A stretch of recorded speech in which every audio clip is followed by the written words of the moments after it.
नमस्कार, आप देख रहे हैं इंडिया टीवी। आपके साथ मैं हूं मीनाक्षी जोशी। सुबह 10 बजे के बुलेटिन की शुरुआत आज की सबसे बड़ी खबर के साथ। रामलला की प्राण प्रतिष्ठा के बाद नरेंद्र मोदी अब अगला कौन सा बड़ा फैसला लेने वाले हैं, अगला कौन सा बड़ा कदम उठाने वाले हैं, इसकी गारंटी मोदी सरकार के लिए एक मंत्री ने पश्चिम बंगाल में दे दी है। केंद्रीय मंत्री शांतनु ठाकुर ने नॉर्थ 24 परगना में मंच से 7 दिन के अंदर अंदर सीए लागू करने की गारंटी दी है।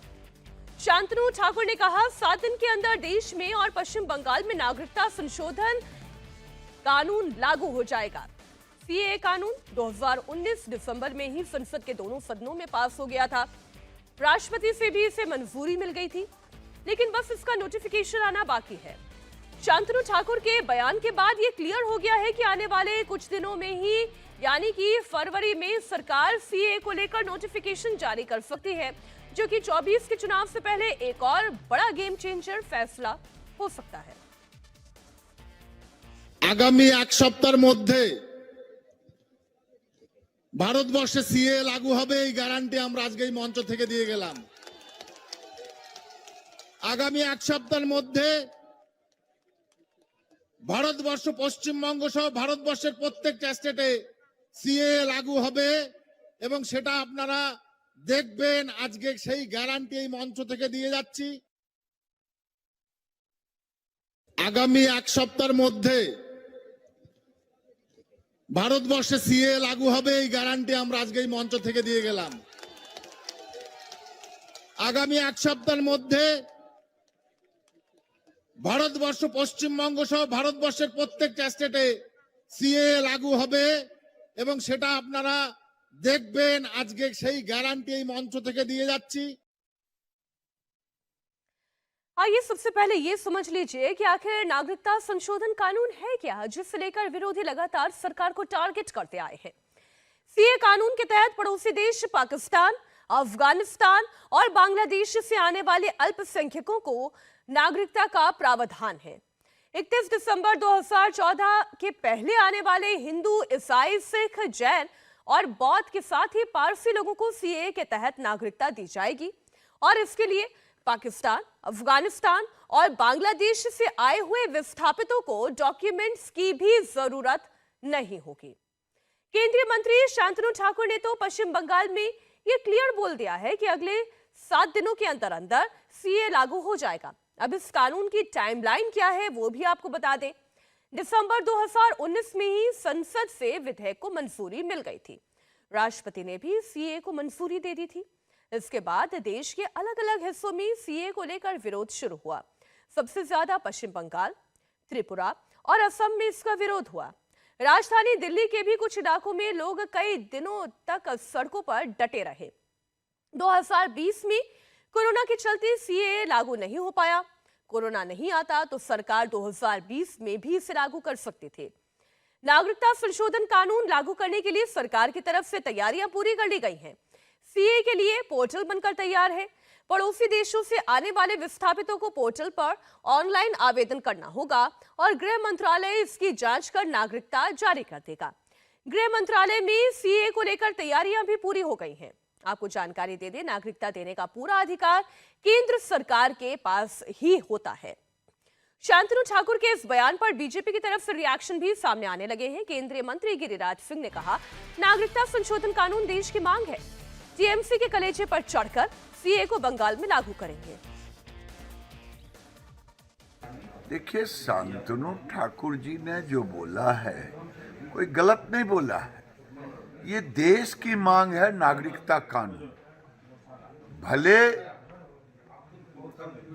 रोहिंग्या टाइप के लोगों को बुरा लगेगा, जिसको लोग अपने कलेजा में सटा के रखे हैं उन लोगों को बुरा लगेगा, या जो घुसपैठिया होगा उसको बुरा लगेगा, या उसको जो कलेजा में सटा के रखे हैं। देश के अंदर ये अमित शाह देश के गृह मंत्री हैं, नरेंद्र मोदी देश के प्रधानमंत्री हैं। आज नागरिकता कानून देश के लिए बहुत जरूरी है। अगर ये नागरिकता कानून नहीं बनेगा तो पूरे दुनिया से हिंदू को मार काट, गैर मुस्लिम। बांग्लादेश से देखिए आए थे सिख भाई, अगर कानून नहीं बने तो क्या होगा? इसीलिए ये कानून बंगाल में टीएमसी के कलेजा पर चढ़ करके लागू किया जाएगा। और वही नहीं, अब तो देश की जरूरत है एनआरसी, जिसे कहते हैं नागरिकता कानून। क्या दुनिया के हर नागरिक का अपना अपना आइडेंटिटी कार्ड है? क्या भारत में नहीं होना चाहिए? राशन लेना होगा तो आधार नंबर देंगे, और एनआरसी का होगा तो विरोध करेंगे। ये विरोध अब नहीं चलने वाला। India TV political editor Devendra Parashar हमारे साथ जुड़ गए हैं। देवेंद्र, 7 दिन के अंदर अंदर भारत में सीएए लागू हो जाएगा और सबसे ज्यादा समस्या जिन पूर्वोत्तर भारत के राज्यों में आने वाली है, उनके लिए मुश्किल आखिर क्या है? क्या डेमोग्राफी चेंज होने लगेगी? क्या समस्या उनके लिए ये है? निश्चित तौर पर असम और त्रिपुरा में इस बात को लेकर समस्या हुई थी, और असम का जो कानून है, जो बाहर से लोग प्रवासी आए थे उनके लिहाज से, तो उसमें 1966 से 1971 का ही एक टाइम फ्रेम दिया गया था, और इस कानून में सीएए के तहत 2014 तक की वो तारीख दी गई थी। तो इस बात को लेकर असम में ये बवाल ज्यादा उठा था। त्रिपुरा में भी ये समस्या हुई थी, लेकिन उन सारी चीजों को अब समझा दिया गया है कि इसका उससे कोई लेना देना नहीं। और अभी की स्थिति में देखें तो सीएए का जो कानून है, उस कानून का नोटिफिकेशन तो ऑलरेडी जारी हो चुका है। अब जो होना है वो ये कि उसके लिए जो नियम बनाए जाने हैं, किसी भी कानून को जब आप बनाते हैं तो पहली प्रक्रिया तो ये होती है कि आपने एक कानून बना दिया, उस कानून को लागू करने के लिए नियम क्या होने चाहिए, प्रक्रिया क्या होनी चाहिए, जैसे ऑनलाइन आवेदन करना है या आपको हार्ड कॉपी जाके देना है, इन सारी चीजों के लिए नियम बनाने होते हैं। सीएए के उसी कानून के लिए नियम बनाया जा चुका है, उसके लिए पोर्टल भी बनाया जा चुका है, पोर्टल के मार्फत ही अप्लाई करना होगा। अब कमिटी ऑन सबऑर्डिनेट लेजिस्लेशन जो कि पार्लियामेंट की कमिटी है, उसको गृह मंत्रालय उन नियमों को बनाकर सौंप देगा और वो कमिटी उस रिपोर्ट को पार्लियामेंट में देगी। प्रक्रिया ये होती है कि कोई भी कानून जब बनता है तो उसके अगले 6 महीने के अंदर आपको नियम नोटिफाई करने होते हैं।